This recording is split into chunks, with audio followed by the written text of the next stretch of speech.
Bonjour les amis, bienvenue pour cette deuxième partie de cours sur le présent simple anglais. Aujourd'hui au programme, les questions et les négations.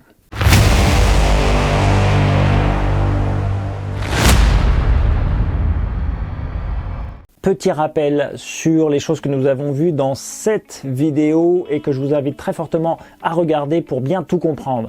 Nous avons vu que le présent simple en anglais, c'est le temps pour exprimer les choses qui sont vraies en général, les habitudes. Ok. Deuxièmement, nous avons vu que le présent simple est très simple et qu'il suffit d'utiliser le verbe tel qu'il nous est donné à l'infinitif. Rien d'autre. Je, tu, nous, vous, il au pluriel, le verbe. Je joue au tennis, I play tennis. Tu joues au tennis, you play tennis. Seule chose à se rappeler, attention, c'est la troisième personne du singulier. On va le voir encore aujourd'hui. La troisième personne du singulier est un petit peu différente. Il faut rajouter un S à la fin du verbe. Retour sur la vidéo si vous voulez des explications supplémentaires. Mais aujourd'hui, vous allez apprendre à poser des questions et à faire des phrases négatives, toujours en parlant des habitudes. C'est parti! Alors, pourquoi travailler les questions et les négations ensemble? Non, Momo, c'est pas pour ça. Merci de ta participation. Alors, c'est très simple. La première chose à retenir, c'est qu'en anglais, le verbe ne peut pas, à lui tout seul, faire tenir les questions et les négations debout sans aide. Il a besoin de l'intervention d'un spécialiste.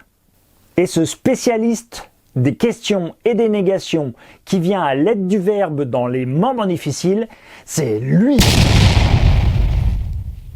Oui, l'auxiliaire. L'auxiliaire est un mot outil qui ne se traduit pas, il n'a pas vraiment de sens et pourtant il est indispensable.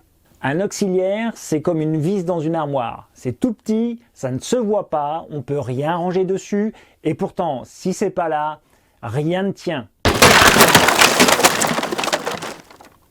Bon, alors, d'accord, dans les négations, dans les questions en anglais, il faut toujours, presque toujours, un auxiliaire. Mais lequel ?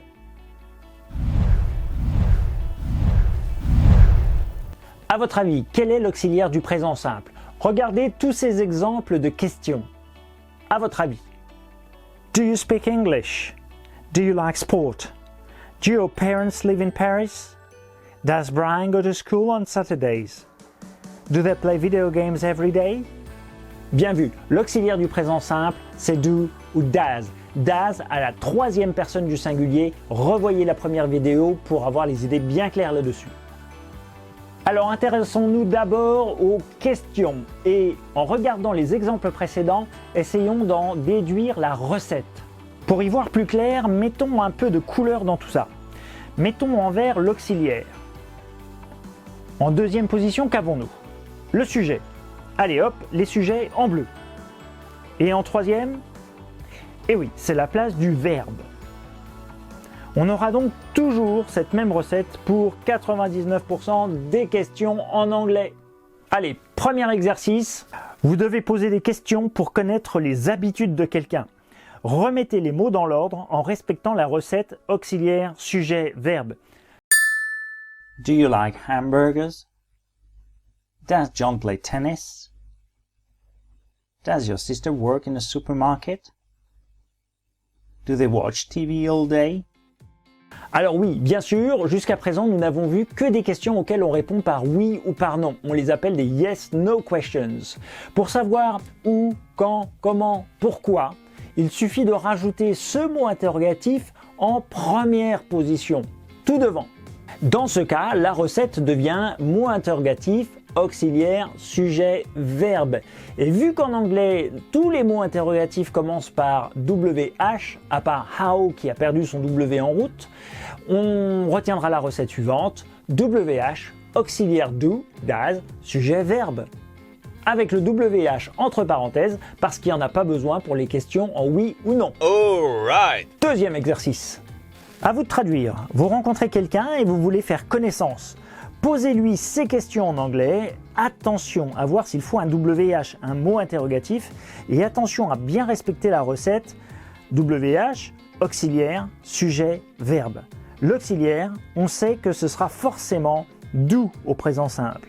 Mais attention à la troisième personne du singulier, parce que dans ce cas, c'est does.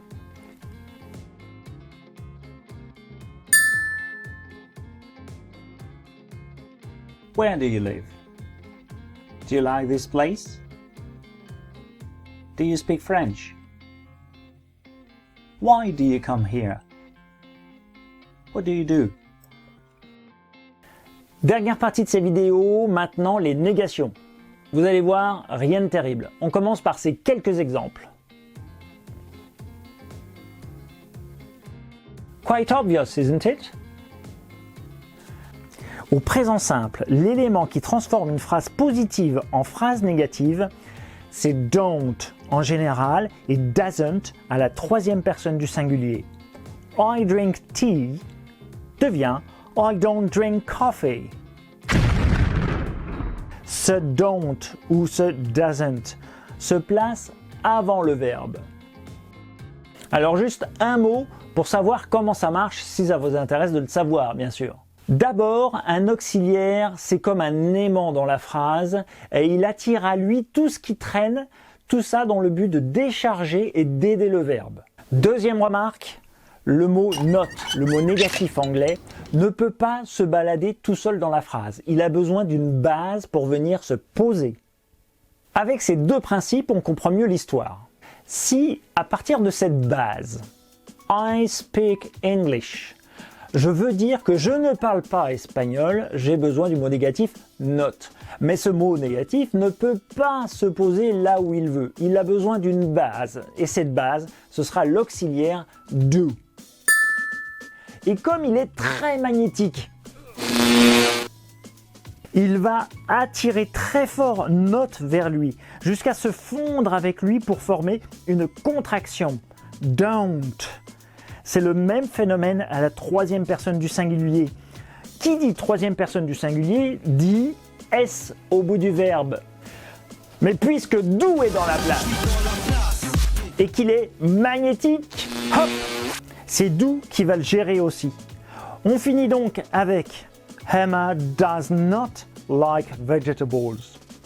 Emma doesn't like vegetables. Allez, pour finir, deux exercices. Ici, je vous propose 6 phrases au présent simple.